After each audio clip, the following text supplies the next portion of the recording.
How's everybody doing today? It's Nick from Final Cut Gaming and welcome back to another Warface video.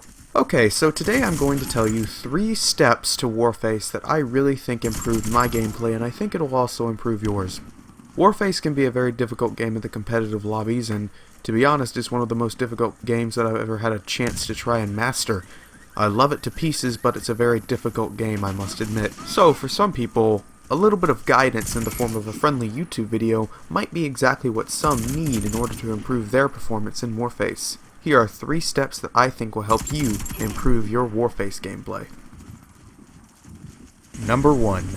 Aim for the head. This is something that I definitely struggle with when I'm playing Warface, as it is almost impossible to guarantee that you're going to get a headshot without cheating in some form. Actually aiming and trying to hit the head is one of the hardest things that you can pull off in the game, and to be honest, it's something I have to work on every single time I play in Warface, but it's the key to success in the professional lobbies.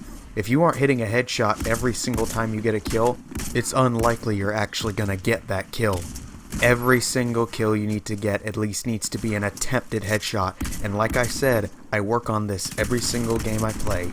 In all of my gameplays, as you can see, I have a very hard time with it, as having played years of Call of Duty where you don't need to pay attention to where you're shooting on somebody, as long as you're shooting them at least in the toe, you will get the kill.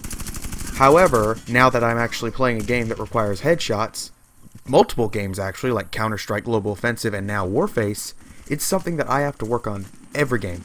Every game I have to practice aiming for the head and going for that headshot, or else I'm gonna die a lot more than I get kills. Number 2. Practice with a variety of guns. This is a must in Warface and is partially the reason why I choose to make the weapon guides when I do, and why I choose to feature guns like the Eagle Eye. Whenever you're playing Warface, don't be afraid to use a sniper in one game and then use an assault rifle in the other. Switch between engineer and medic in one game if you want to. Practice makes perfect, and using a variety of different weapons in all classes and switching between those classes frequently when you're lower level is essential to your success in Warface. Use the ZX-84C like I featured in the Engineer class with an Eagle Eye. Then switch that Eagle Eye for a Hex Auto Revolver or even the basic low-level high-power pistol so you can have training in both high-level and lower-level sidearms. So eventually, after you've practiced with all different classes and all different guns, you'll be able to have a seamless transition into any situation you may have, whether it be shooting with a sniper rifle on the streets map, or using a shotgun in free-for-all so that you're prepared for any situation. It's a must in Warface. I can't reiterate that enough. Number 3. Play co-op.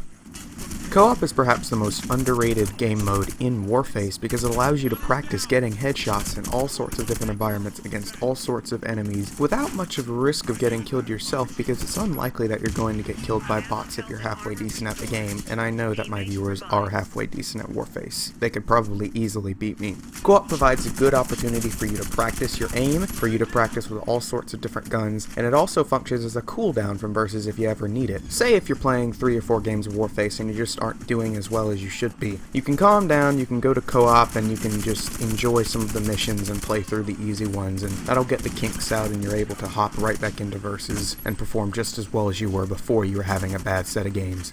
Co-op is fantastic practice, and I definitely recommend anybody who isn't enjoying co-op to try it out because it really is a fantastic game mode. There you guys have it. My personal 3 steps to improving anybody's gameplay in Warface.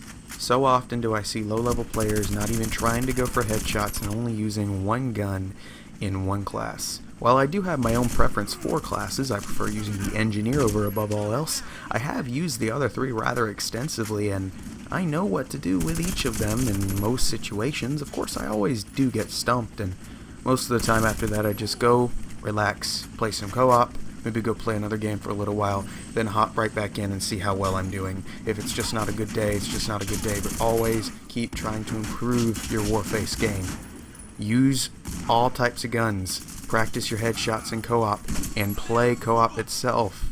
These are the best tips I can recommend to both new and experienced players of Warface. That's just my 2 cents, guys, or should I say 3 cents. If you have any other tips you'd like to let the Warface community know, please leave it down in the comments section below. If you want to critique this video, I absolutely appreciate that you do. If you want to call me a liar, go ahead. I'm fine with all of that. Thank you guys so much for watching. Subscribe and like for more Warface videos to come soon. This has been Nick from Final Cut Gaming, and I'll see you soon. Bye-bye.